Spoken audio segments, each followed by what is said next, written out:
Assalamualaikum warahmatullahi wabarakatuh. Waalaikumsalam warahmatullahi wabarakatuh. Bismillahirrahmanirrahim. Wa la ilaha illallah wahdahu la syarika lah. Wa la haula wa la quwwata illa billah. Wassalatu wassalamu ala rasulillah wa ala alihi wa sahbihi wa mawala amma ba'du.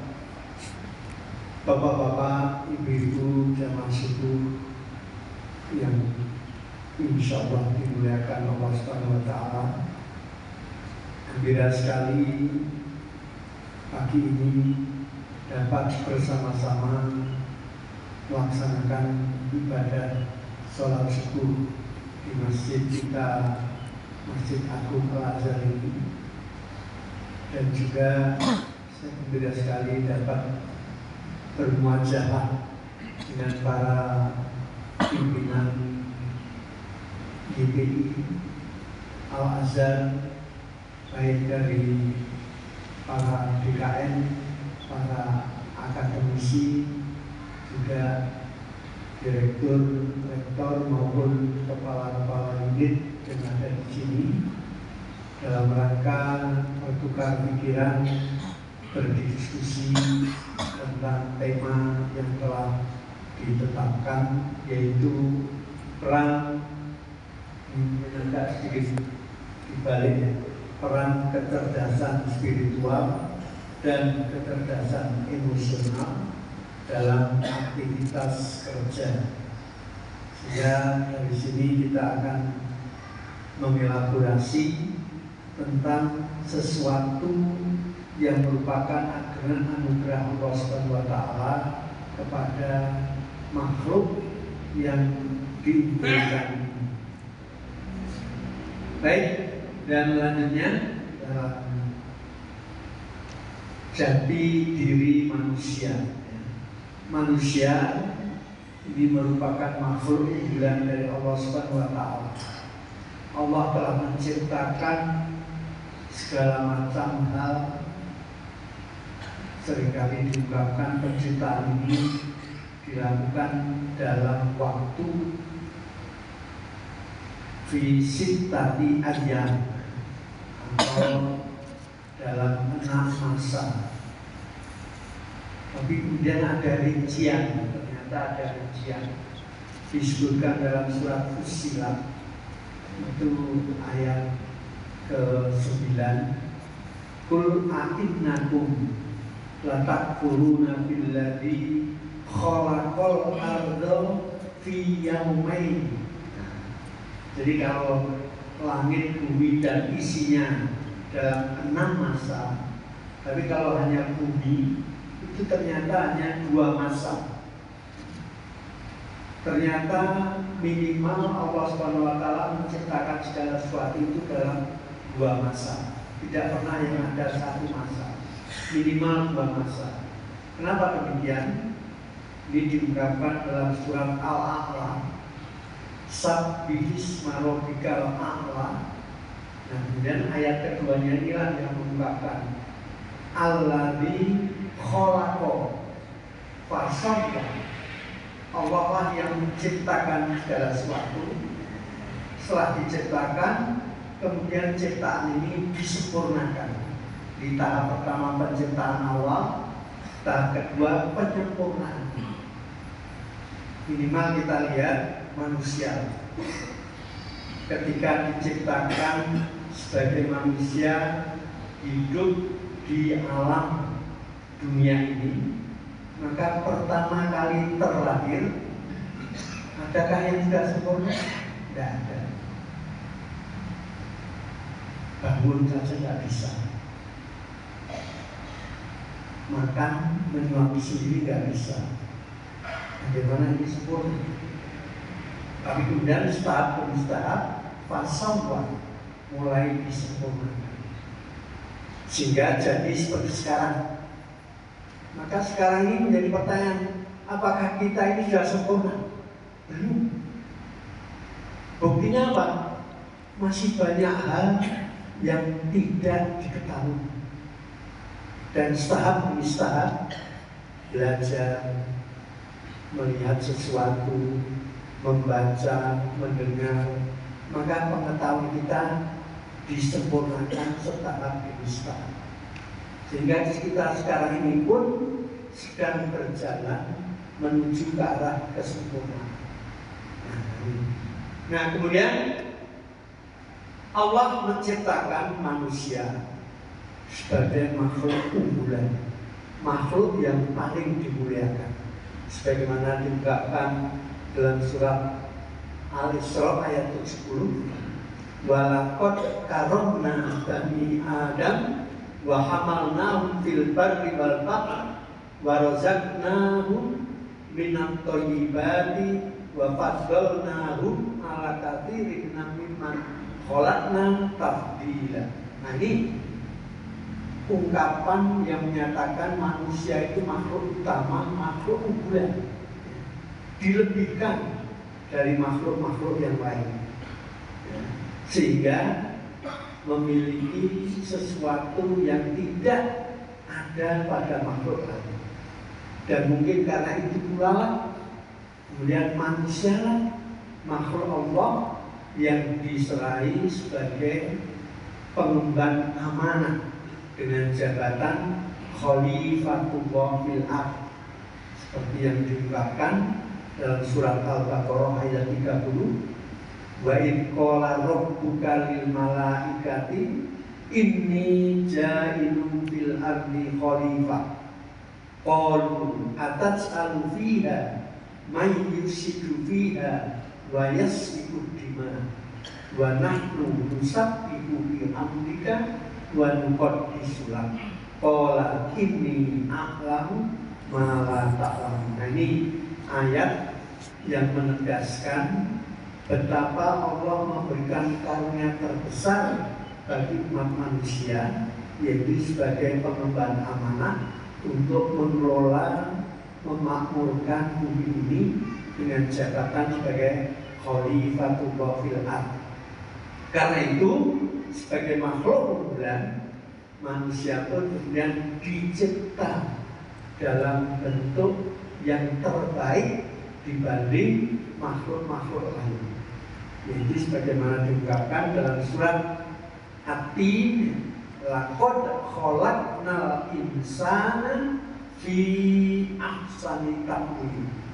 Sungguh telah kami ciptakan manusia itu dalam bentuknya, dalam kondisinya yang terbaik, di ahsani taqwim. Bukan ini saja, bahkan semua yang ada di bumi ini dicipta, diadakan untuk keperluan manusia. Allah mengatakan dalam surat Al-Baqarah ayat 29, "Walladzi khalaqalakum ma fil ardi jami'an." Allah lah yang menciptakan semua yang ada di bumi ini untuk kita, umat manusia semuanya. Sehingga diciptakannya tumbuhan, hewan, dan segala sesuatu yang ada itu untuk manusia. Nah, bahkan lebih dari itu, Allah pun menganugerahkan sesuatu yang lebih istimewa lagi, yaitu kecerdasan.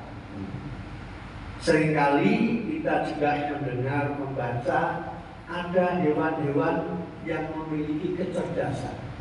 Simpanse misalnya, ini dianggap primata atau hewan yang memiliki kecerdasan lebih dari yang lain. Sehingga dalam percobaan-percobaan itu seringkali ketika diberi sesuatu, pada awalnya mereka tidak mampu melakukan, tapi sedikit demi sedikit ternyata dapat mencari cara untuk menyelesaikan masalah itu. Nah, ini simpanse. Tapi manusia lebih dari itu. Yang populer sekarang ini ada 3 kecerdasan yang dianugerahkan kepada manusia, yaitu kecerdasan spiritual, kemudian kecerdasan emosional, dan yang ketiga kecerdasan intelektual. Bahkan ada pula yang kemudian menambah keempat, kecerdasan sosial. Nah, ini ada tambahan lagi ya, jadi kecerdasan sosial, tapi yang populer diungkapkan tiga ini. Apa itu kecerdasan sosial? Kecerdasan sosial, spiritual. Kecerdasan spiritual atau dalam bahasa ilmiah disebut spiritual quotient, ya, adalah kemampuan seorang untuk mendengarkan hati sebagai bisikan kebenaran. Yang ini terkait diyakini berasal dari Tuhan. Nah, ini yang mengungkapkan pertama kali orang Barat. Kalau diislamkan, bisikan ini berasal dari Allah Subhanahu wa Ta'ala.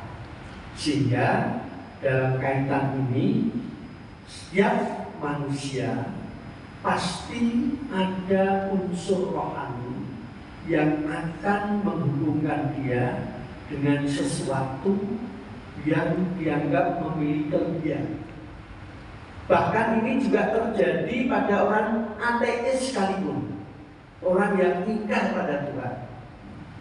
Pernah ada suatu kisah seorang dokter yang populer karena diagnosanya itu seringkali tepat, sehingga dia sebagai ahli dalam kaitan dengan medis menjadi terkenal. Kalau buka praktek, pasiennya pun banyak dan seringkali menjadi rujukan bagi dokter-dokter yang lain.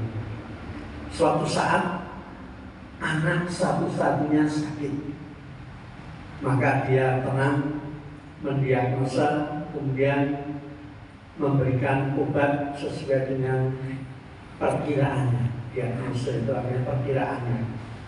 Tapi ternyata setelah 3 hari 4 hari tidak sembuh. Diteliti lagi, diganti obat, tidak sembuh. Terus sampai tidak sembuh, pada akhirnya dia pergi ke profesor yang dianggap lebih mumpuni. Ternyata setelah diteliti, diberikan obat lainnya, tetap tidak sembuh, sehingga pada akhirnya meninggal si anak. Ketika itulah terdetek, ternyata kemampuan manusia tetap masih ada batas-batas dan seringkali tidak dapat melangkah lebih jauh dari batas itu. Dan ternyata ada sesuatu yang melebihi kemampuan manusia. Padahal dokter ini ateis, tapi pengakuan ada yang melebihi kemampuan manusia.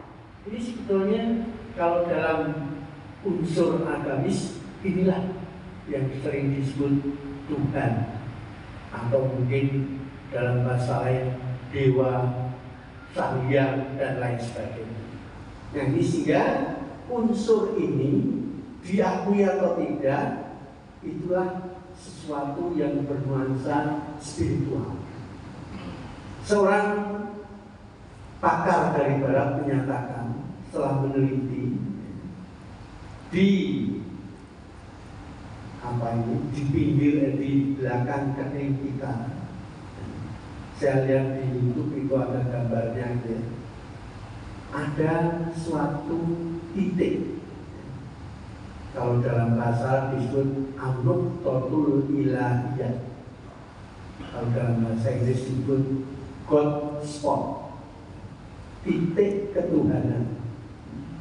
Nah, titik ketuhanan itu ada pada setiap manusia. Hanya sebagian titik ketuhanan itu, kalau dalam bahasa kita, dikenali dan diasah sehingga menjadi semakin tajam, semakin sensitif. Tapi ada pula yang diingkari atau diabaikan. Nah, titik ketuhanan inilah yang seringkali akan membuat semacam alarm, semacam isyarat bahwa ada sejatinya hubungan antara seseorang dengan Tuhannya. Kalau orang yang beragama seringkali dalam suatu masalah akan muncul astagfirullah, subhanallah. Nah ini adalah ingatan atau isyarat dari Godspot untuk mengungkapkan sesuatu yang terkait dengan ketuhanan tadi. Nah kemudian juga diungkapkan Godspot inilah yang sebetulnya kalau dalam bahasa Arab itu disebut juga kolbun nuronium. Kolbun itu hati. Hati itu kalau dalam bahasa Indonesia dibuka di KBBI ada dua makna. Makna secara materi, yaitu salah satu organ jasmani. Maka kalau dalam bahasa medis ada hati yang namanya liver, ada pula hati yang heart atau jantung. Sehingga seringkali orang kalau mengatakan hati saya itu mesti yang dipegang dadanya. Ini menunjuk pada jantung. Jadi kalau organ jasmani. Sedangkan kalau organ rohani, hati itu adalah suatu unsur dalam kerohanian kita yang berfungsi untuk merasakan atau untuk hal-hal yang terkait dengan kondisi kita. Kalau dalam filsafat Islam, Ibnu Sina itu mengatakan bahwa hati itu atau kolbun itu atau nafsu punya tiga unsur, yaitu unsur kehidupan, al-quwatul hayawiyah, dan al-quwatul mudrikah, unsur untuk mengetahui, dan yang ketiga unsur untuk merasakan. Unsur untuk kehidupan itu seringkali disebut nyawa. Sehingga kalau dalam hewan itu kita sering katakan punya nyawa, karena unsur kehidupan yang menyebabkan tumbuh dan bergerak. Nah manusia juga punya demikian, tumbuh dan bergerak. Jadi manusia punya lagi unsur al-quwatul mudrikah, yaitu potensi untuk mengetahui. Nah ini biasanya kita menyebutnya ini akal. Akal itu untuk mengetahui. Ternyata akal itu juga letaknya ada di hati. Ini seperti ungkapan Allah Subhanahu wa Ta'ala dalam surat Al-A'raf ayat 179, walaqad darokna li jahannama katsiran minal jinni wal ins lahum qulubun la yafqahuna biha. Nah, sampai sini ya. Dan sungguh telah kami masukkan ke neraka jahanam kebanyakan jin dan manusia. Sebabnya mereka punya hati tapi tidak digunakan untuk mengetahui, memahami sesuatu. Padahal memahami itu pakai akal. Maka ini syarat seperti yang dikatakan Ibnu Sina, bahwa sesungguhnya unsur rohani yang paling dominan itu qalb atau lubnya. Sehingga kita sering disebut ulul albab. Nah ini karena unsur spiritual yang digunakan untuk mengetahui atau menalar atau berpikir tadi. Yang inilah yang kemudian menjadi dasar pokok dari kecerdasan spiritual yang seringkali itu akan memberikan bisikan kebenaran yang paling pertama. Sehingga kalau dalam bahasa kita, misalnya ada seseorang curhat ingin mendapat petunjuk untuk mendapatkan solusi dari masalah, seringkali yang dijawab, coba tanya dulu hati kecilmu, tanya hati nuranimu. Nah, ini sebenarnya menuju pada Godspot ini. Tanya hati kecilmu. Kenapa disebut hati kecil? Dalam dunia tasawuf Kolbun itu merupakan keseluruhan, kemudian di dalamnya ada namanya fu'adu. Setelah fu'ad ada bal, kemudian setelah bal ada yang paling dalam sirrun. Sirrun itu unsur terdalam dari hati yang paling rahasia. Itulah yang sering kita sebut hati kecil, atau seperti tadi pertama saya katakan, ini disebut kolbun nuroniyun. Nuroniyun itu dari kata nur. Nur itu artinya cahaya. Sehingga kolbun nuroniyun, hati yang bercahaya. Nah, kapan hati ini bercahaya? Saat hati itu dijaga selalu dalam keadaan bersih. Bagaikan cermin, kalau baru dibeli, bersih, sehingga seseorang yang berdiri di depannya akan melihat pantulan gambar yang kadang-kadang lebih jelas dari aslinya. Sehingga kalau saya berdiri, setelah penglihatan saya ini saraf-sarafnya tidak setajam waktu muda, ketika melihat kelihatan biasa aja. Tapi kalau berdiri di depan cermin yang bersih, kelihatan kerut-kerutnya. Kalau sudah kerut-kerutan, kalau sudah ada titik-titik hitam dari wajah. Nah, ini kalau bersih kelihatan. Tapi kalau kita melihat di cermin kamar mandi, nah itu nggak kelihatan. Karena cerminnya apa? Sudah banyak buram. Nah, hati kita begini juga. Hati akan bersih dalam keadaan yang paling baik, dan ketika itu hati akan selalu mendapatkan cahaya dari petunjuk Allah. Seperti yang kita kalau mengungkapkan doa, Allahumma nawwir qulubana binuri hidayatika. Nah, ini kita selalu memohon gitu, ya Allah, sinarilah hatiku dengan cahaya petunjukmu. Nah, yang bisa menerima sinar cahaya seperti doa yang dipanjatkan adalah hati yang dijaga kebersihan.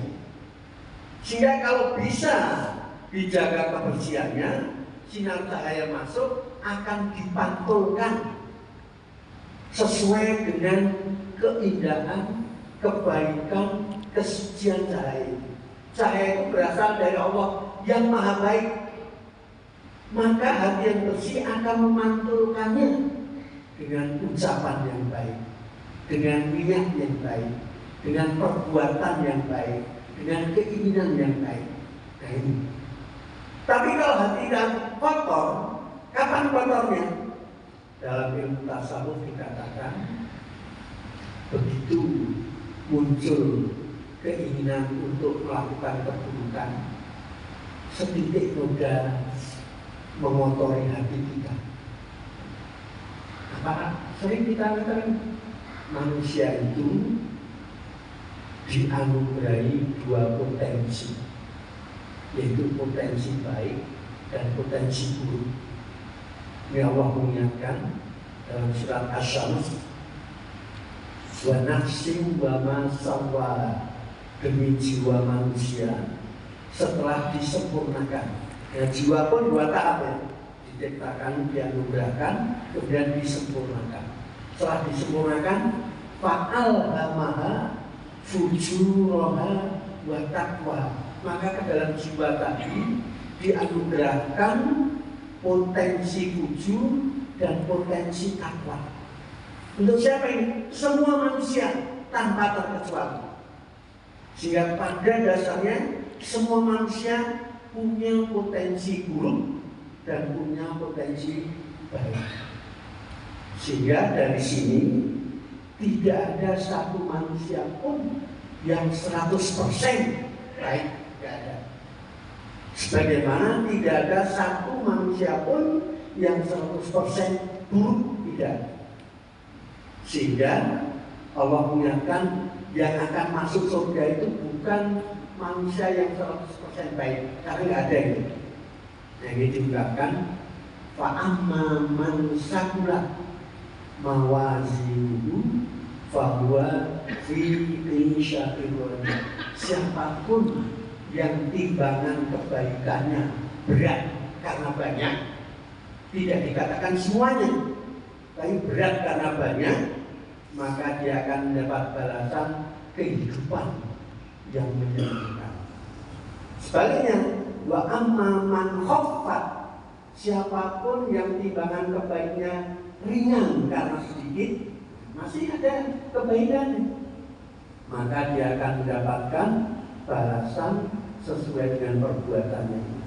Nah, dari sinilah aspek spiritual itu menjadi sesuatu yang penting dalam kehidupan kita. Karena kalau itu biasa, maka akan semakin mendekatkan seorang pada Tuhan, akan semakin mengarahkan seorang untuk mentaati atau melaksanakan tuntunan-tuntunan Allah, baik kalau dalam umat Islam, dalam ajaran Islam yang tercantum dalam Al-Quran atau yang dicontohkan sebagai sunnah Nabi Muhammad SAW. Semakin biasa, semakin baik. Bagaimana mengasahnya? Bisa jadi dengan banyak berpikir, banyak beribadah, banyak melakukan kebaikan-kebaikan, banyak bersedekah. Ini semuanya adalah untuk mengasah ketajaman dari aspek spiritual tadi. Sehingga kalau diasah, semakin terdaslah aspek spiritual yang ada dalam diri kita. Nah, ini sehingga dengan demikian aspek spiritual merupakan sesuatu yang sangat penting dalam kehidupan manusia. Kemudian yang kedua adalah kecerdasan emosional. Nah, kecerdasan emosional atau emotional quotient adalah kemampuan seseorang untuk menerima, menilai, mengontrol, serta mengelola emosi dirinya dan orang lain di sekitarnya. Nah, ini terkait dengan emosi yang ada pada kita. Kalau tadi dalam surat Asy-Syams, fa'alhamaha fujuraha wa taqwaha, maka ayat ke-9, qad aflaha man zakkaha, sungguh beruntung orang yang dapat mensucikan atau mengendalikan emosinya. Nah, inilah yang terkait dengan kecerdasan emosional. Seseorang semuanya memiliki potensi untuk kecewa, untuk marah. Tapi kalau orang selalu marah, menghadapi apapun marah, maka emosinya terganggu. Tapi sebaliknya, orang yang tidak pernah marah juga ini tidak baik. Misalnya punya anak, lebih anak gadis, sore izin mau belajar bersama jam 9 pulang, tapi sampai jam 12 sampai jam 1 belum pulang. Ketika kembali ke rumah, orang tuanya tenang, tidak marah. Tiap hari begitu, ini tentu tidak normal. Sehingga disinilah aspek mengontrol, mengendalikan emosi dikala perlu, itu tentu menjadi sesuatu yang utama. Dan tampaknya mengendalikan emosi itu bukan hanya untuk dirinya, atau kecerdasan emosional yang baik tidak hanya menyangkut dirinya, tapi juga berupaya untuk mengendalikan orang-orang di sekitarnya. Bisa jadi dengan contoh teladan yang baik, bisa jadi dengan nasihat-nasihat, bisa jadi pula dengan upaya-upaya untuk meredakan emosi yang mungkin menggejolak atau muncul karena adanya suatu peristiwa. Sehingga dengan demikian, maka kecerdasan emosional itu tidak hanya terkait dengan diri sendiri, tapi juga menilai, melihat, dan berupaya meredakan emosi yang ada pada orang-orang di sekitarnya. Nah ini kalau dalam tuntunan Al-Quran diungkapkan pada surat Ali Imran, yaitu pada ayat 134. Kalau ayat 133 untuk menyatakan sikap orang yang bertakwa itu diawali dengan wasari'u ila maghfiratin min rabbikum. Cepat-cepatlah istighfar, bertaubat, mohon ampun pada Allah. Kenapa demikian? Siapapun yang segera bertaubat, segera istighfar, berarti dia segera mendapat kapling di surga. Ini ayatnya. Wasari'u ila maghfiratin min rabbikum wa jannah. Kalau cepat ini akan mendapatkan surga. Kemudian adwa samawati wal ardh uiddat lil muttaqin. Nah, siapa muttaqin? Diawali 134. Alladzina yunfiquna fis sarra'i wad dharra, yaitu yang selalu ikhlas bersedekah baik dalam waktu lapang maupun sempit. Nah, kemudian yang terkait dengan ini adalah potongan ayat selanjutnya, wal kadhiminal ghaidh, yang mampu mengendalikan amarahnya. Nah, jadi ini yang terkait dengan kecerdasan emosional. Marah itu perlu, tapi sedapat mungkin diungkapkan dalam bentuk, dalam sikap, dalam ungkapan yang tidak membuat orang lain down. Marah perlu, tapi pengungkapannya harus dikendalikan. Nah ini yang dimaksud wa kadhiminal ghaidh.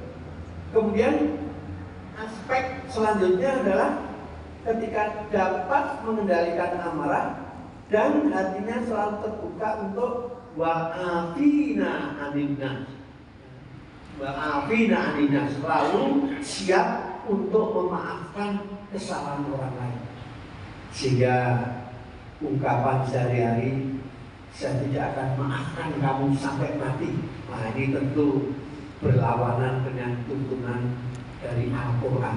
Karena tuntunan Al-Quran selalu menginginkan ada kebaikan, ada keharmonisan dalam pergaulan di antara kita. Kalau seseorang mendolimi kita bagaimana? Al-Quran ternyata kalau orang mendolimi kita dibolehkan membalas sesuai dengan kedoliman tadi. Wa jazaa'u sayyi'atin sayyi'atun misluha. Balasan kedoliman atau keburukan itu dibolehkan melakukan keburukan yang serupa. Tapi ayat lanjutnya faman afa. Tapi siapapun ketika mampu membalas namun memilih untuk memaafkan wa aslaha dan kemudian berniat untuk memperbaiki silaturahimnya, fa'ajruhu 'ala Allah, maka dia mendapat balasan khusus dari Allah. Kenapa? Karena kemampuan, keinginan, ketulusan untuk memaafkan tadi. Nah inilah dasar kecerdasan emosional. Sehingga dalam dirinya, kalau diungkapkan roh kusod, berlapang dada, hatinya selalu lapang menerima apapun dan dapat menganalisa, mengendalikan, sehingga bisa memaafkan sesuatu yang terjadi pada dirinya.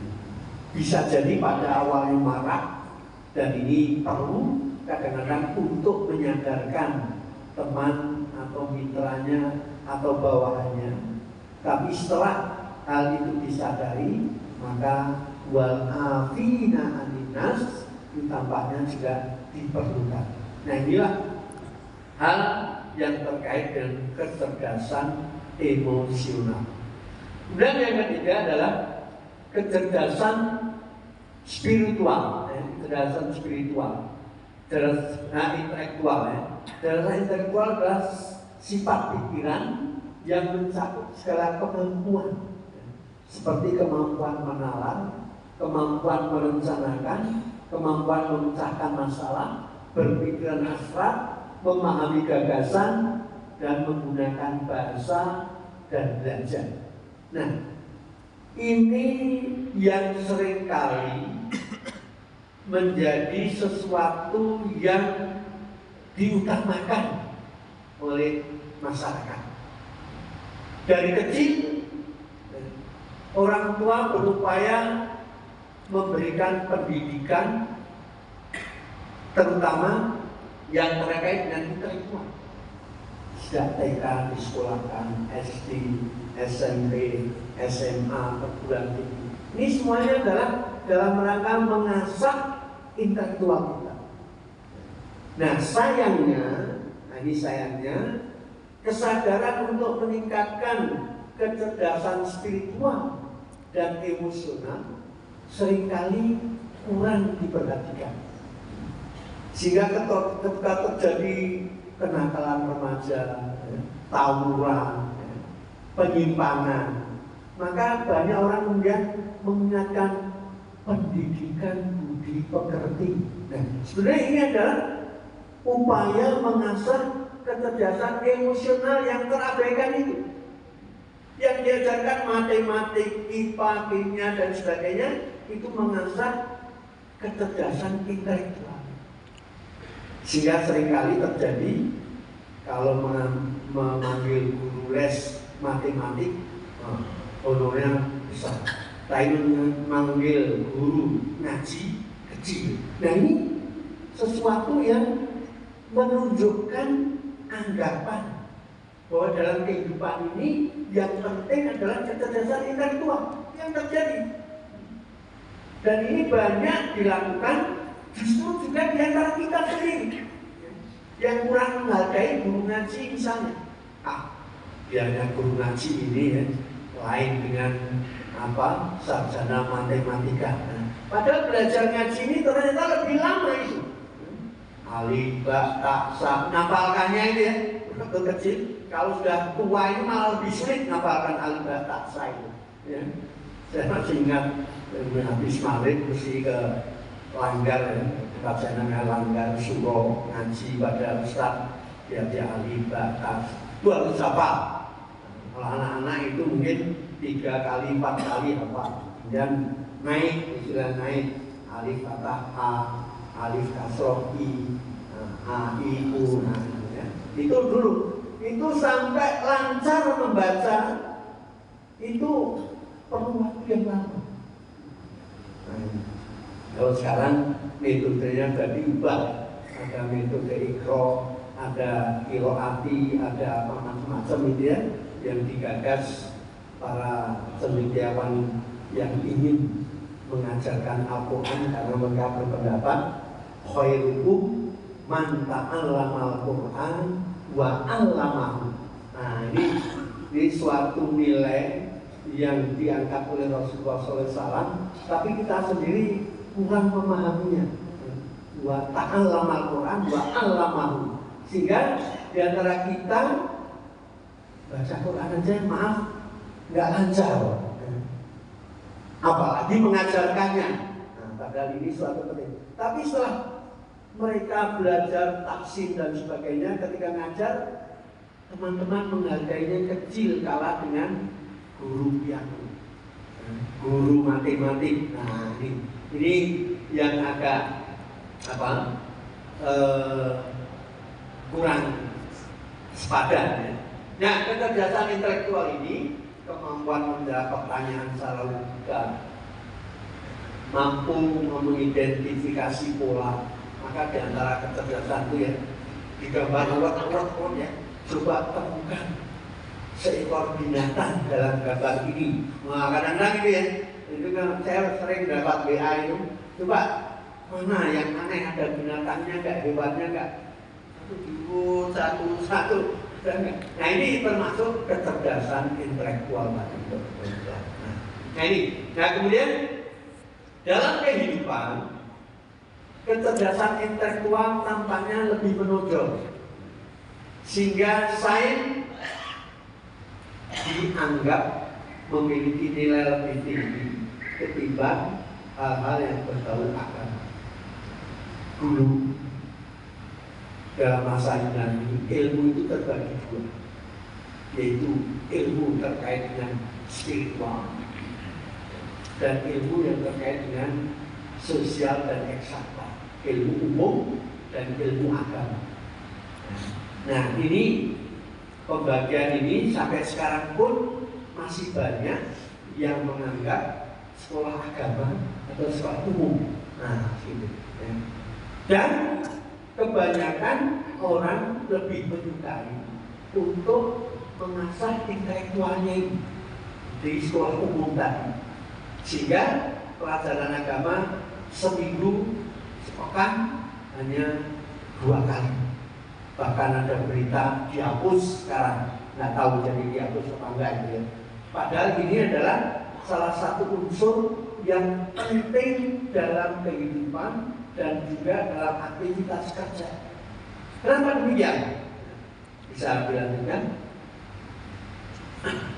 Nah, spiritual dalam kehidupan. Seseorang yang memiliki kecerdasan spiritual yang tinggi, artinya unsur kerohaniannya itu berupaya didekatkan pada Tuhan, pada Allah SWT. Seperti tadi saya katakan, bisa jadi dengan banyak berzikir, banyak baca Quran, banyak melaksanakan sholat, banyak beribadah yang lain, banyak pula yang melakukan dengan mengerjakan amal soleh atau kebaikan-kebaikan. Kalau Allah mengingatkan, wa ma khalaqtul jinna wal insa illa liya'budun, dan tidaklah kami atau Allah menciptakan jin dan manusia kecuali untuk beribadah. Di sini banyak umat Islam yang salah paham. Salah pahamnya karena ibadah tadi hanya dimaknai sholat, puasa, zakat, ibadah haji. Salah dan itu. Tapi ibadah itu dimaknai seluruh kegiatan kita. Sejak bangun tidur sampai tidur itu pun ibadah. Itu yang dimaksud. Sehingga ketika kita bangun tidur sudah mulai ibadah apa? Di antaranya ketika mengucapkan Alhamdulillahilladzi ahyana ba'da ma amatana wa ilaihi nusyur. Nah, ini ibadah pertama yang dilakukan seorang yang bangun tidur. Kemudian muncul keinginan untuk ke kamar kecil, buang air, dan kemudian setelah selesai berwudu melaksanakan sholat. Ke kamar kecilnya itu sudah merupakan ibadah. Karena itu agar jangan salah, ini Islam tampaknya yang memberikan perhatian sampai yang sekecil itu agar bernilai ibadah. Masuklah kamar kecil dengan doa, bukan nyelonong saja. Agar masuk kamar kecil tadi juga bernilai ibadah, maka dituntunkan, diajarkan doanya. Apa? Allahumma inni a'udzubika minal khubusi wal khaba'is. Yang artinya, Allah, aku berlindung kepadamu dari segala kotoran dan penyakit. Nah, ini, tapi ada yang memaknai beda. Ya Allah, aku berlindung kepadamu dari jin laki-laki dan jin perempuan. Kenapa demikian? Karena ternyata jin itu adalah makhluk yang senangnya tinggal di tempat yang kotor atau tempat yang gelap. Kamar kecil, kamar mandi, walaupun lantainya marmer, walaupun bersih, walaupun bagaimana, tetap itu tempat buat kotoran, sehingga tetap dianggap ruangan yang kotor karena fungsinya. Oh enggak, tapi saya buat ini setiap hari dipel, walaupun dipel tetap tempat buang kotoran. Sehingga disitulah tempat tinggalnya jin. Dan konon jin itu senang ketika melihat seseorang sedang membersihkan diri, sedang membuka pakaian dan sebagainya. Karena itu kita sering mendengar ketika menyebut Ali bin Abi Thalib dengan gelarnya apa? Karramallahu wajhah. Allah memuliakan wajahnya. Kenapa? Karena beliau tidak pernah membuka busana bisa-bisa. Ketika kita mandikan semua dilepas, tapi Ali bin Abi Thalib tidak, selalu menyisakan untuk menutup organ pentingnya, sehingga beliau tidak pernah melihatnya. Disinilah konon ungkapan karramallahu wajhah. Kemudian, kenapa? Karena beliau mendapat informasi dari Rasulullah SAW bahwa jin-jin itu akan melihat kita, sedangkan kita tidak melihat dia. Itu ada ayat Quran, min haitsu la tarawna, di dari tempat yang kamu tidak bisa melihat dia, tapi dia bisa melihat kita. Nah, di sini agar bernilai ibadah dianjurkan untuk mengucapkan doa. Demikian kita ketika memakai baju, maka kalau kita memakai baju mengikuti sunnah Rasulullah, nilainya ibadah. Bagaimana? Dudukan yang kanan, baju yang kiri. Demikian pula ketika melangkah mau keluar, Bismillahirrahmanirrahim. Maka perjalanan tadi bernilai ibadah. Sehingga lihat wudhu bukan hanya sholat, tapi seluruh kegiatan. Nah, disinilah aktualisasi kecerdasan spiritual yang diperlukan oleh setiap orang. Sehingga kalau kesadaran ini dapat kita ikuti, tuntunan Islam baik dalam Quran maupun Sunnah sudah komprehensif, holistik, ada semuanya. Dan ini bila dikerjakan akan semakin mendekatkan diri kita pada Allah. Akibatnya apa? Kemudian kecerdasan spiritual ini menjadi filter.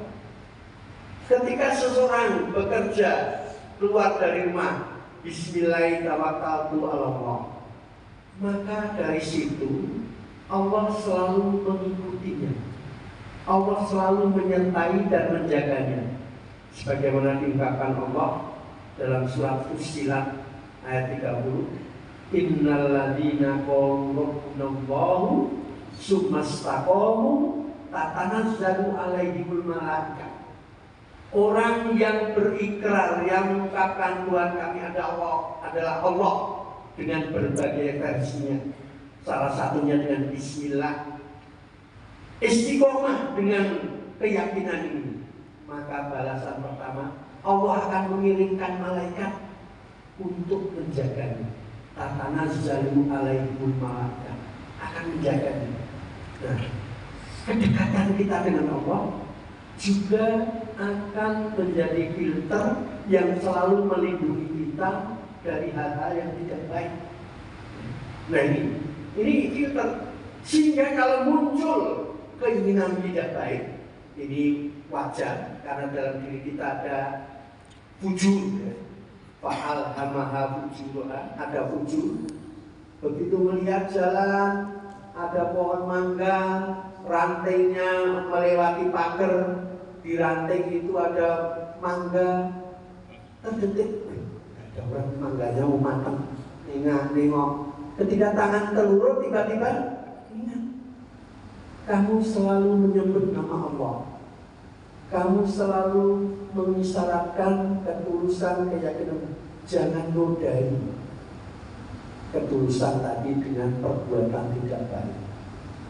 Apabila bisikan itu muncul, disitulah kecerdasan spiritual mulai mengisyaratkan kita agar menjaga kesucian, kebersihan segala yang ada pada kita, termasuk perbuatan tadi. Karena ini selalu menggoda kita, dan sekali dilakukan, lain kali akan terulang. Allah mencatatkan dalam surat Al-Qiyamah, bal yuridul insanu liyafjura amama. Tapi manusia itu selalu ingin mengulangi kesalahan. Orang yang korupsi tertangkap, ditanya, kamu sudah berapa kali? Tahun lalu apa? Wah, ada lagi. Ternyata banyak, sehingga kalau sudah kekenyangan, muntah ketahuan nih. Orang mencuri motor ketika tertangkap sudah berapa kali? Baru 15 kali, Pak.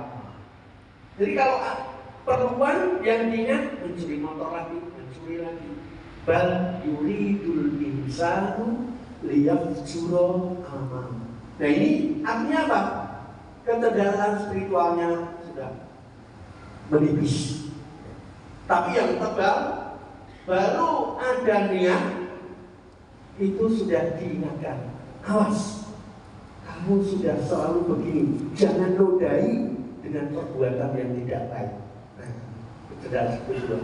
Sehingga kalau ini diterapkan dalam kehidupan, dalam kegiatan kerja kita, maka setiap akan memulai diawali dengan Bismillahirrahmanirrahim, seperti pesan Rasul, kullu amrin dibalin la yubda bi Bismillahirrahmanirrahim wa huwa aqta. Setiap masalah penting yang akan dilakukan, bila tidak diawali dengan ucapan basmalah, dia akan terputus dari berkah Allah Subhanahu wa Ta'ala. Jika ketika sudah diawal bismillah, kemudian melihat angka-angka muncul, kalau saya ganti sedikit, saya usul, diingatkan, kamu sudah mengawal dengan bismillah, Allah yang maha baik.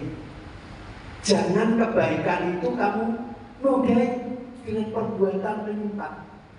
Mungkin sekali kamu akan dapatkan keuntungan, tapi yakinlah suatu saat akan ketahuan, dan itu akan membuatmu menjadi hina. Nah, di sini kecerdasan spiritual akan memberikan panduan, akan memberikan menjadi filter dalam segala gerak dan tingkah laku kita. Sehingga ini mesti dipertahankan, sehingga apa?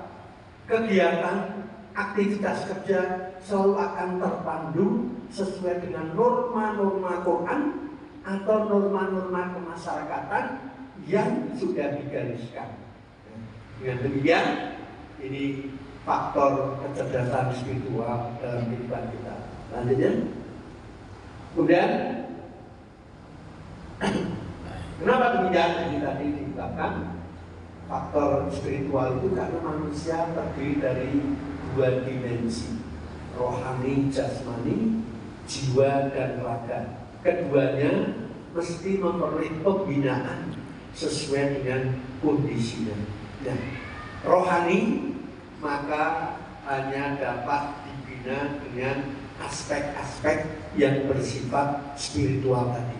Dan bila ini dilakukan dengan baik, dengan intensif, maka akan bermuara pada diri seseorang yang mempunyai sikap, sifat atau tindakan sesuai dengan norma-norma spiritual yang dia yakini. Nah, ini jadi penting. Dan lanjutnya, nah, dalam spiritual, nah ini mensyaratkan bahwa Allah itu selalu ada pada kita, dekat dengan kita. Dalam surat Al-Baqarah, wa idza sa'alaka ibadi anni fa inni qarib. Allah dekat. Dalam surat Qaf bahkan wa nahnu aqrabu ilaihi min hablil warid, lebih dekat dari urat di leher. Ada lagi surat Ad-Dukhan ayat 4 ya. Itu nggak mau mengatakan wa huwa ma'akum aina ma kuntum wa wallahu bima ta'maluna basir. Allah itu selalu bersama kita karena kedekatan ini. Ini siapa? Untuk siapa? Bagi orang yang selalu mengasah, mempertajam kecerdasan spiritualnya. Allah dekat. Wa huwa ma'akum. Allah selalu bersama kita semuanya. Wallahu bima ta'maluna basir. Dan Allah akan melihat apapun yang kita lakukan. Nah, ini sebagai waskat. Nah, kalau istilah sekarang pengawasan melekat. Bahwa yang mengawasi kita bukan hanya insan-insan di sekitar kita, tapi yang lebih penting adalah Allah sendiri. Wallahu bima ta'maluna basir. Nah, dengan demikian ini merupakan sesuatu yang akan menjadi hasil dari upaya mengasah kecerdasan spiritual dan akan berakibat positif dalam tingkah laku, dalam kegiatan yang dilakukan sehari-hari, termasuk kegiatan tugas-tugas kita dalam rangka bekerja, dalam rangka melakukan hal-hal yang bermanfaat bagi kita. Dan lanjutnya, nah ini kecerdasan spiritual dipengaruhi, pengaruh terhadap apa? Faktor internal yang berupa fitrah. Yang pada dasarnya semua manusia memiliki aspek spiritual. Seperti tadi saya katakan, hanya ada aspek ini yang diasah menjadi tajam, kecerdasannya meningkat.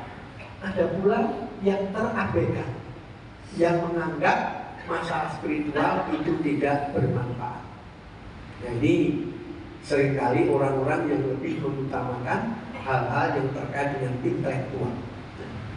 Dan yang kedua, faktor eksternal. Faktor eksternal itu pertama keluarga dan lingkungan, kemudian pendidikan dan masyarakat. Nah, ini faktor eksternal.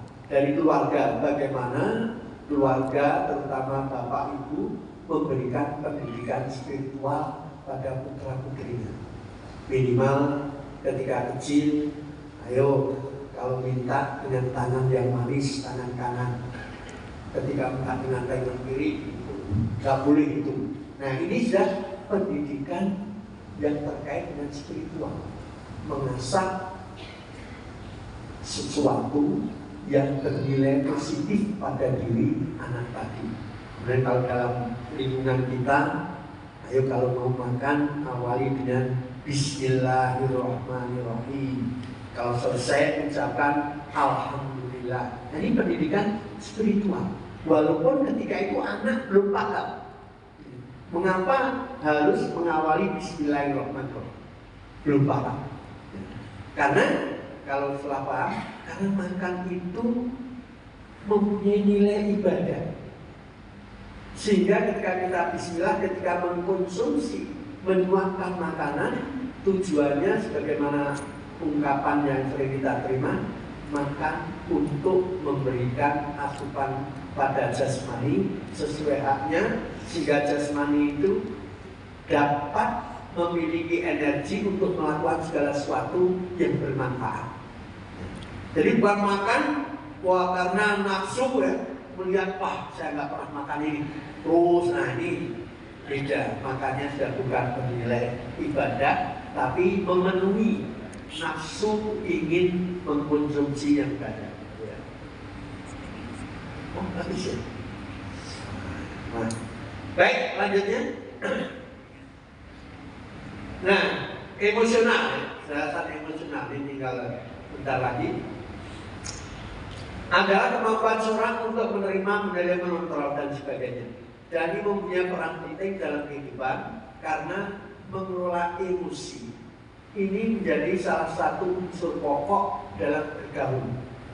Kalau seseorang punya teman sering marah, maka dia nggak akan senang. Tapi punya teman yang lembek juga tidak senang. Sehingga disinilah diperlukan orang yang dapat mengontrol emosi. Kadang harus bersifat tegas, kadang juga bersifat pemaaf, kadang bisa marah dan sebagainya. Ini perlu terutama ketika kita bergaul dengan orang-orang lain. Karena tanpa hal-hal seperti ini, niscaya sikap kita, perilaku kita juga tidak akan mendapat respect dari orang lain, terutama dalam kaitan mengontrol diri dan juga mengendalikan orang. Dan ini menjadi suatu aspek yang penting ketika seseorang menjadi pimpinan. Bagaimana dia bisa memberi motivasi pada bawahannya, bagaimana dia bisa memberikan pengendalian yang baik pada teman-teman dan koleganya, sehingga ini menjadi aspek yang penting. Bahkan ada yang mengatakan kecerdasan emosional ini mempunyai peran paling penting dalam pergaulan, terutama dalam kepemimpinan.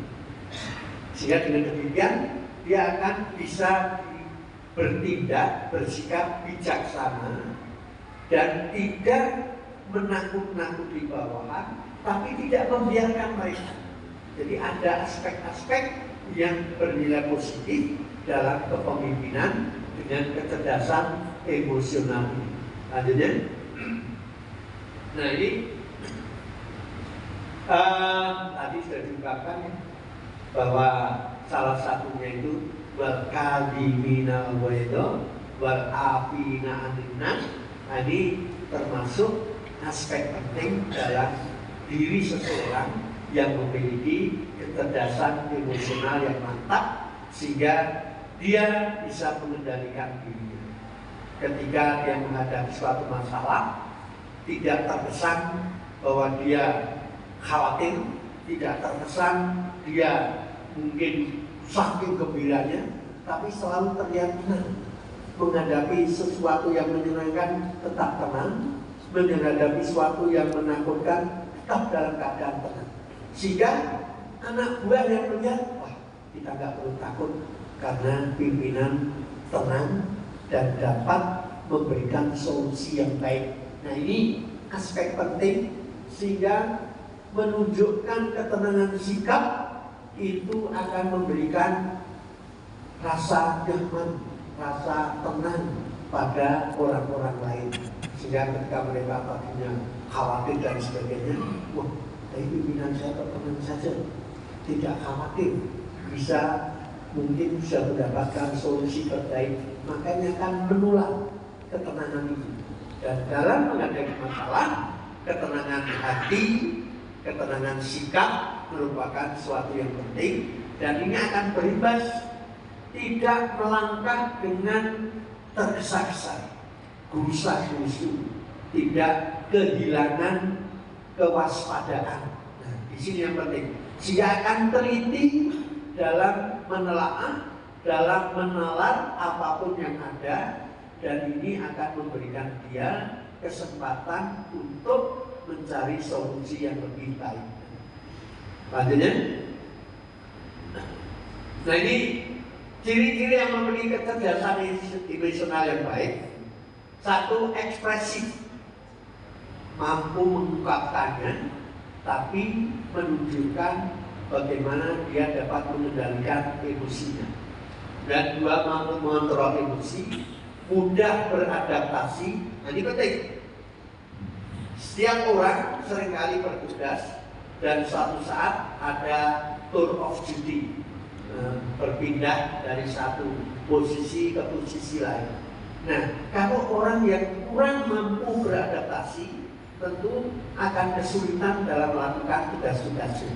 Maka orang yang kecerdasan emosional tinggi mudah sekali beradaptasi dan memiliki empati yang tinggi, kepedulian terhadap sesama, terlebih lagi pada kolega, pada bawahan, pada teman-teman. Ini dipentingkan.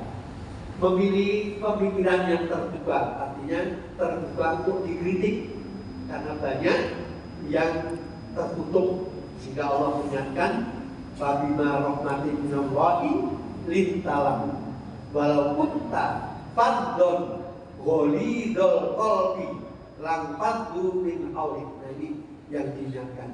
Kalau kunta fadhon, keras kepala, ghalidul qalbi, kaku hatinya, tidak mau menerima nasihat, tidak menerima masukan, tidak menerima usulan atau kritikan, lanfadu, mereka akan lari dari diri. Pendengar yang baik tadi diperlukan. seringkali kita dipercaya untuk curhat. Nah, ketika orang curhat, bagaimana kita menjadi pendengar yang baik? Nah, emosi kita harus jangan mutus-mutus, jangan mengomentari yang mungkin akan menyinggung orang yang sedang mengungkapkan isi hati. Jadi pendengar yang baik. Selalu bersyukur, ini penting sekali. Sehingga Rasulullah berpesan pada Mu'ad, ya Mu'ad, la tada ala kulli duburi sholat antakul Rabbi a'inni ala dzikrika wa syukrika wa husni ibadah. Syukur, pandai bersyukur, apa saja disyukuri, karena yakin ini takdir Allah yang terbaik saat ini untuk saya. Nah, kalau selalu menganggap segala sesuatu takdir Allah terbaik untuk saya, yang ada rasa syukur, walaupun hal itu kadang-kadang tidak sesuai dengan keinginan. Keinginan saya ini kok, tapi ini adalah yang terbaik untuk saya. Nah, bersyukur. Kemudian tidak mudah tersinggung. Nah, ini kalau sekarang baper ini ya. Nah, ini mudah tersinggung. Ini sedikit-sedikit kalau kita tersinggung, nanti teman-teman juga akan bagaimana? Gak enak. Jangan mudah tersinggung, tapi jangan lagi kebal, dablek perasaannya. Nah, jangan juga gitu ya. Nah, ini baik, masih ada lagi katanya. Nah, bagaimana meningkatkan kecerdasan emosional? Nah, ini yang penting bagi kita, terutama dalam mendidik anak-anak dan teman-teman kita, memberikan contoh yang baik dalam perilaku. Ud'u ila sabil rabbika bil hikmah wal mau'izatil hasanah. Nah, ini masuk membantu anak mengenali emosinya. Nah, ini perlu membangun empati anak. Nah, sering saya melihat seseorang ketika lewat ada peminta-minta pakai mesin, dia beri anak, tolong ini kasihkan, sedekahkan. Anak yang melaksanakan. Nah, ini salah satu cara membangun empati anak, membiasakan anak bekerja sama. Nah, ini juga baik. Mengembangkan keterampilan dalam mengatasi masalah dan mengembangkan rasa percaya diri. Nah, setiap anak diberitahu kamu punya kemampuan ini, maka ketika melaksanakan harus percaya diri. Nah, karena apa? Tidak semua orang mempunyai self confident yang baik. Nah, baiklah bapak-bapak, saya kira sampai di sini waktunya sudah habis. Silakan lanjutnya. Baik, terima kasih banyak Profesor Dr. Hamdani Anwar MA yang telah memberikan motivasi pada kita semua pada pagi hari ini yang sangat padat sekali, banyak sekali poin-poin yang tadi bisa kita serap dari beliau, baik terkait dengan kecerdasan spiritual, kecerdasan emosional, dan kecerdasan intelektual yang itu sangat berimplikasi dalam kehidupan kita sehari-hari. Saya akan berikan kesempatan pertanyaan tanya jawab karena waktunya kita terbatas, maka saya hanya mungkin membuka 2 penanya saja, jadi satu dari mungkin bapak-bapak dan satu dari ibu-ibu. Namun sebelum bapak dan ibu menyampaikan pertanyaan, saya akan membacakan satu pertanyaan dari jamaah Zumiyah ya Pak. Zumiyah ini ada Zumiyin dan Zumiyah. Ada pertanyaan dari salah satu guru Al-Azhar Pak, yang bertanya bagaimana tips mengontrol orang yang emosional. Dia mungkin kitanya sudah sabar tapi mungkin rekan kerja atau siapa emosional gitu, sehingga ini berujung pada kedekatan kepada Allah yang memberikan nikmat. Nah, ini bagaimana tipsnya untuk bisa treatment ya kepada orang yang emosional atau pribadi yang emosional. Silakan Prof dijawab. Terima kasih, bagus sekali pertanyaannya. Seringkali kita menyampaikan suatu berita, informasi pada teman. Ternyata informasi tadi tidak berkenan, sehingga mungkin membuat dia emosi, marah, dan lain sebagainya. Maka saya sering dengar apa? ketika melihat mulai emosi, seringkali dua, ambil nafas dulu yang panjang, tahan pelan sampai 3 kali kadang. Nah sudah, kalau sudah masih belum, kadang diambilkan air dingin, minum dulu. Nah ini usaha instan ya, untuk segera mendinginkan, meredakan emosi. Bisa jadi dengan anjuran menarik nafas yang dalam, yang pelan-pelan, biasanya 3 kali, atau kemudian memberikan minuman yang menyegarkan. Nah setelah itu mungkin ini seperti pesan Rasul ya. Kalau seseorang itu marah, ingatlah marah itu dari setan. Setan itu terbuat dari api. Api kalah dengan air. Maka kalau kamu marah, segera wudu. Nah ini kalau pesan Rasul. Maka kalau kita untuk instan, air wudu dulu lah, mungkin nggak mungkin ya. Nah, dikasih air dingin. Mungkin dengan air dingin tadi, api yang panas. Kalau kita minum kan terasa ya, saat dinginnya itu masuk ya. Nah itu bisa jadi meredakan emosinya. Ini instan. Jadi biasanya menarik nafas panjang atau memberikan air dingin untuk meredakan emosi. Setelah itu baru dengan upaya memberikan pencerahan. Kalau ini begini, ini disebabkan begitu.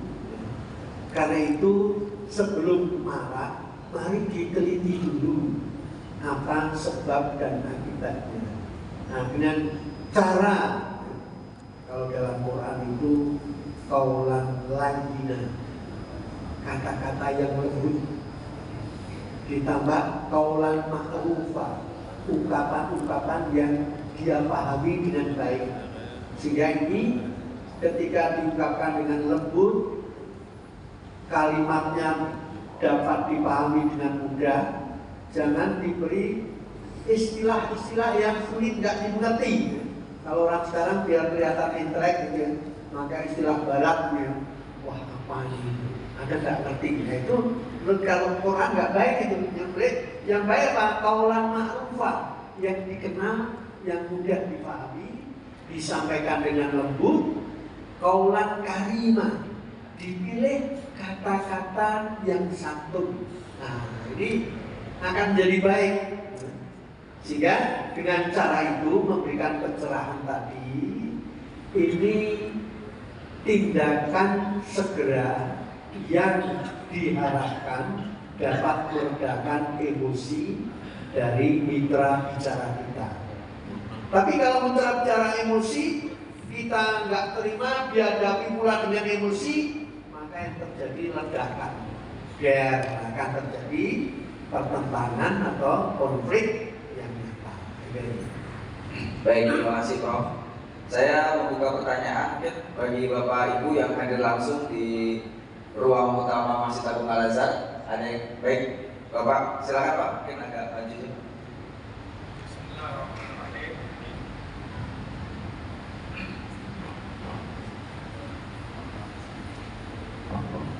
Bismillahirrahmanirrahim. Assalamualaikum warahmatullahi wabarakatuh. Waalaikumsalam warahmatullahi wabarakatuh. Masih Prof, saya ingin bertanya terkait dengan apakah sama laku dan ekspresi spiritual. Mengingat prototipe dalam Al-Quran itu adalah salah satu tokoh spiritual adalah Nabi Musa. Dan ketika saya meneliti secara literasi, ya Quran Musa itu sering disuruh belajar sama Khidir.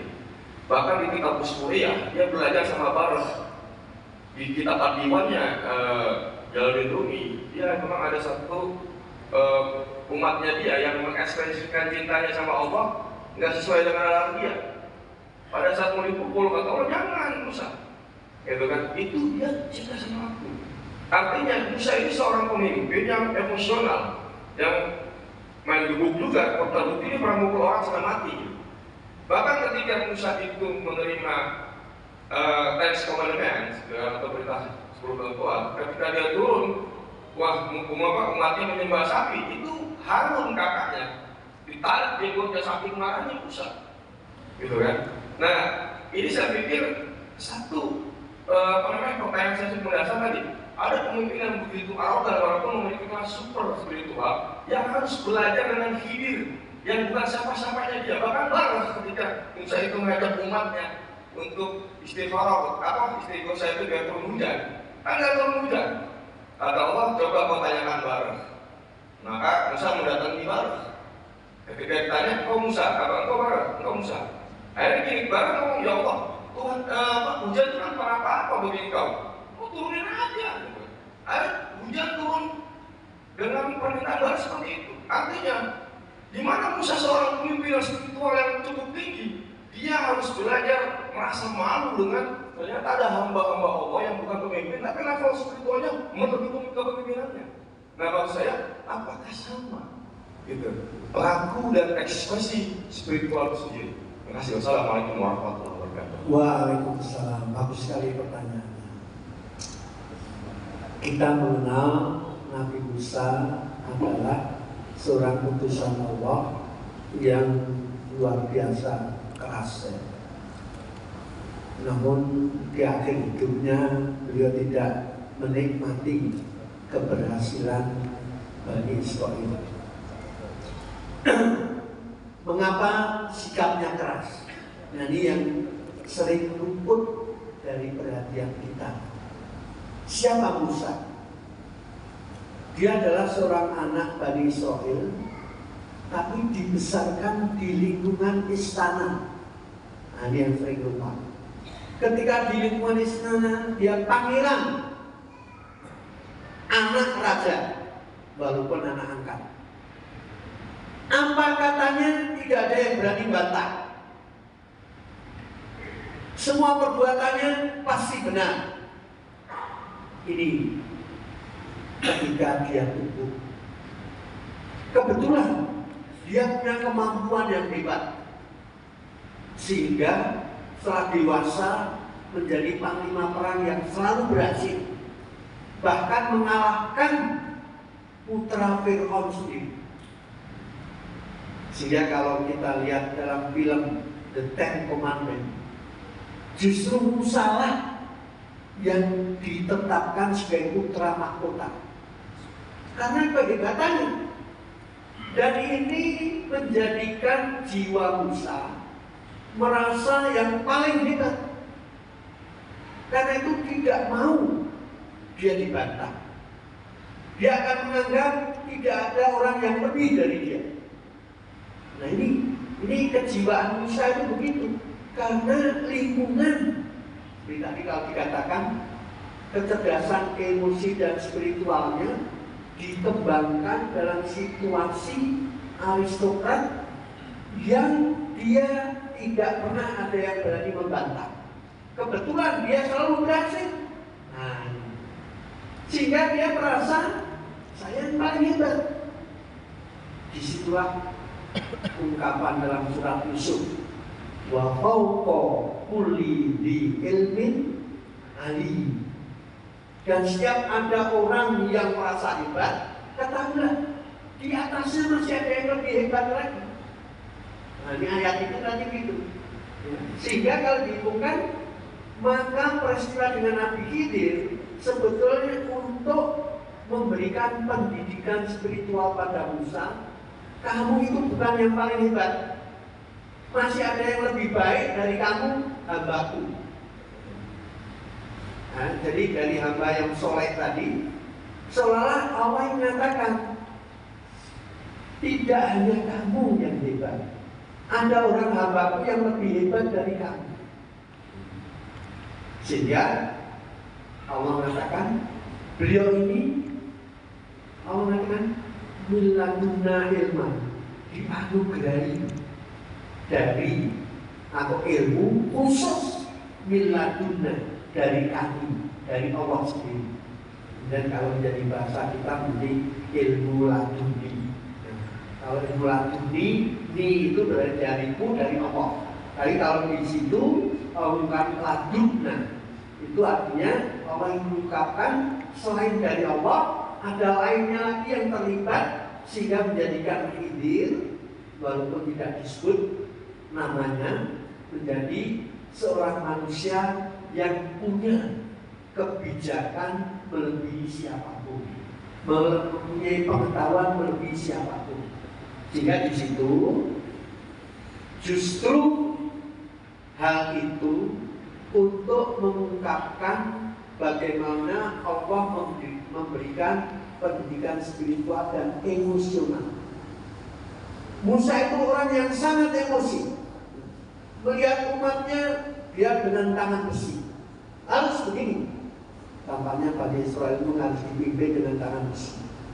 Begitu Musa ke Sinai, wa'adna Musa arba'ina lailatan. Ketika kami janjikan pada Musa 40 malam untuk mendapatkan wahyu berupa Taurat, maka beliau pergi menitipkan pada Harun. Harun itu orangnya tidak galak kayak Musa, karena dia hidup dalam manusia biasa. Beda Musa yang hidup di istana, tidak ada yang berani menentang. Maka Harun, buatkan kami Tuhan seperti orang-orang itu, seperti ketika kita di Mesir menyembah Tuhan. Ketika Harun gak mau, Samiri membuat sendiri, kumpulkan semua perhiasan dari Bani Israel, kemudian dicor. Setelah dicor dibentuk ijel, anak lembu, yang mulutnya itu diberi lubang, sehingga kalau tertiup angin bunyi kayak sempritan ini ya. Kita tiup, tit. Nah ini juga begitu, ditaruh di atas kena angin bunyi, maka tuh lihat Tuhan kita sedang melakukan sesuatu. Nah, Bani Israel nggak ngerti. Ini teknologi pada waktu itu yang tidak dikenal Bani Israel. Jadi kalau dalam Al-Quran dikasih sesuatu dari jejak malaikat, nah ini sebetulnya hanya untuk ungkapan bahwa sesuatu yang diketahui oleh Samiri tidak dikenal oleh masyarakatnya. Ternyata kalau sekarang mulutnya itu dikasih lubang, mungkin kayak bambu atau apa sampai belakang, sehingga kalau ditiup bunyi. Nah, berita kan modelnya gitu, depan ada lubangnya, belakang atau tengahnya ada lubang, kayak suling juga kan, itu juga ditiup bunyi. Nah, inilah yang terjadi. Harun tidak berani, sehingga ketika pegang jenggotnya ditarik, ya benar ummah, hai anak ibuku. Kenapa bukan anak ayahku? Karena dalam tradisi Yahudi yang dikenal sebagai keturunan Yahudi itu anak ibunya, karena jelas lahir dari ibu yang Yahudi. Kalau dari ayahnya belum tentu istrinya Yahudi, sehingga tidak akan diakui ini betul kalau ibunya bukan Yahudi. Nah ini tradisi Yahudi.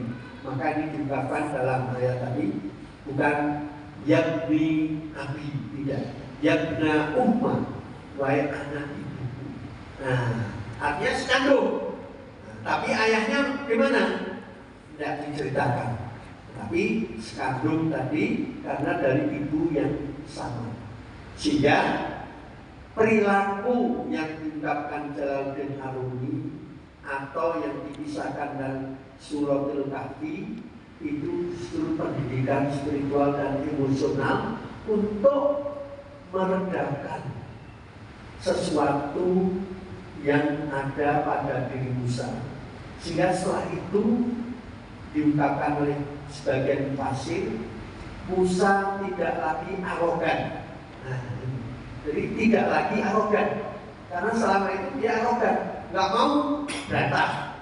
Bahkan ketika di Mesir ada orang Mesir suku Kipti berkelahi bertengkar dengan Yahudi, suku Kiptinya dinasihati, nggak nurut, pak mati langsung. Nah ini kan apa? Menunjukkan galaknya Musa. Jadi itu justru pendidikan spiritual dan emosional yang dianugerahkan kepada Musa alaihissalam. Insya Allah. Baik, terima kasih Profesor Hamdani Anwar yang telah menjawab ada 2 pertanyaan tadi, baik yang online maupun yang offline. Bapak dan Ibu, mungkin dari keluarga besar YPI Al-Azhar masih ada yang ingin bertanya, namun mohon maaf saya harus batasi pertemuan kita pada hari ini, sehingga mungkin nanti kita akan bisa perdalam lagi dalam kesempatan-kesempatan yang lainnya. Sekali lagi kami ucapkan terima kasih kepada narasumber kita, Profesor Dr. Haji Hamdani Anwar MA, yang telah memberikan nasihat, pelajaran, ilmu, dan motivasinya kepada kita semua. Mudah-mudahan kita sebagai insan-insan Al-Azhar terus mengasah kecerdasan spiritual kita, kecerdasan emosional kita, dan juga kecerdasan intelektual kita, karena tugas kita yang banyak memberikan manfaat untuk umat. Sekali lagi terima kasih kami ucapkan kepada Bapak dan Ibu keluarga besar Al-Azhar, baik yang hadir secara langsung maupun yang hadir secara virtual. Mari kita akhiri pembinaan kita pada pagi hari ini dengan bersama-sama melafazkan hamdalah dan doa kafaratul majelis. Alhamdulillahirabbil alamin. Subhanakallahumma wa bihamdika asyhadu an la ilaha illa anta astaghfiruka wa atubu ilaik. Terima kasih dan mohon maaf, sampai jumpa.